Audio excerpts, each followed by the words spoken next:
Channel में मैं कृष्ण परमार आपको खुशामदीद कहता हूँ। पिछली वीडियो में हम पढ़े थे सिंधी प्राइमर का छठा सबक। आज हम पढ़ेंगे सिंधी प्राइमर का सातवां सबक। सबक को पहले पढ़ेंगे हम हिजे से, बाद में रवा से। तो आइए पढ़ते हैं सबक को हिजे से। सीन ज़बर स, बे ज़बर ब, काफ पेश को, सब को। सीन ज़बर स, ते वाव नून पेश तो, सतों। दो आवाज़ें स तो।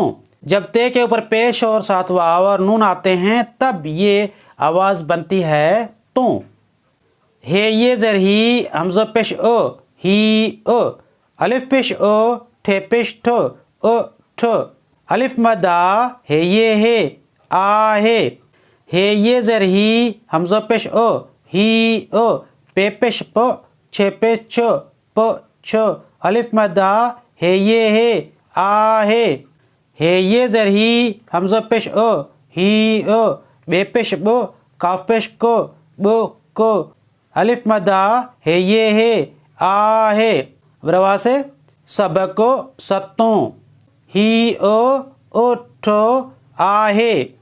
ही ओ, पोछो, आहे। ही ओ, बोको, आहे। सबको सतों यानी सबक सातवां। ही ओ, उठ, आहे यानी ये ऊँट है। ही ओ, ये आवाज़ ही के साथ हमज़ा पेश ओ आए तो ही ओ होती है आवाज़, और इसके बाद आने वाला इस्म है, उस इस्म की जिन्स मुज़क्किर है और उसका अदद वाहिद है, यानी ये एक ऊँट है। ही ओ, पोछो, आहे यानी ये पूँछ है।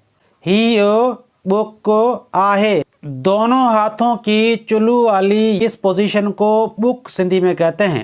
अब आइए इसकी मश्क पढ़ते हैं। मश्क पढ़ने से पहले मैं आपसे गुजारिश करता हूं कि अगर आप मेरे चैनल पर नए आए हैं तो प्लीज़ मेरे चैनल को सब्सक्राइब कीजिए और मेरे इस वीडियो को लाइक और शेयर कीजिए। तो आइए पढ़ते हैं मश्क। इस सबक में जो हम अल्फाज पढ़े हैं वो हैं उठो, पुछो, बुक्को। इन अल्फाज में कितनी कितनी आवाज़ें आई हैं? दो दो आवाज़ें आई हैं। जैसे उठ में दो आवाज़ें, अलिफ पेश ओ, ठे पेश ठो, उठ। अलिफ के ऊपर पेश आया तो इसकी आवाज़ अलिफ पेश ओ होती है, ऊ नहीं। ठे के ऊपर पेश आया तो इसकी आवाज़ ठे पेश ठो होती है, ठू नहीं। सिंधी ग्रामर में किसी इसम के आखिर में आने वाले हर्फ पर पेश आए तो वो अदद एक है, अदद वाहिद है और उसकी जिन्स मुज़क्किर है। जैसे अलिफ पेश ओ, ठे पेश ठो, उठो, उठो यानी एक ऊँट। पो छो लफ्ज़ में दो आवाज़ें हैं, पो पे पेश पो, छो छे पेश छो। पो छो यानी एक पूँछ। बे पेश बो, काफ पेश को, बो को। ये हर्फ है बे जो कि उर्दू में नहीं है। मश्क है। अलिफ पेश ओ, ठे ज़बर ठ, ओ ठ। सिंधी ग्रामर में किसी इसम के आखिर में आने वाले हर्फ के ऊपर ज़बर आए और उसकी जिन्स मुज़क्किर हो तो वो अदद जमा है। जैसे अलिफ पेश ओ, ठे ज़बर ठ, ओ ठ। ओ ठ का मतलब है ज़्यादा ऊँट। पे पेश पो, छे ज़बर छ, पो छ।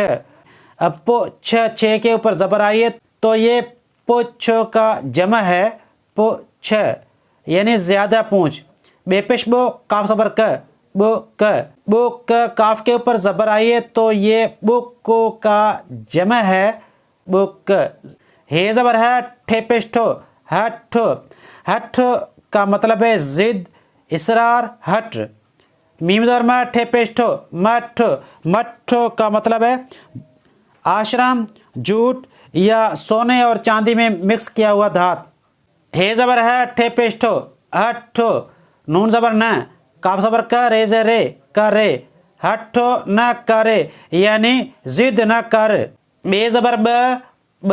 पे ज़बर प, नून ज़बर न, प न। वाव ज़बर व, ठे पेश ठो, वठ। ब पन्न वठ का मतलब है दो पत्ते लो।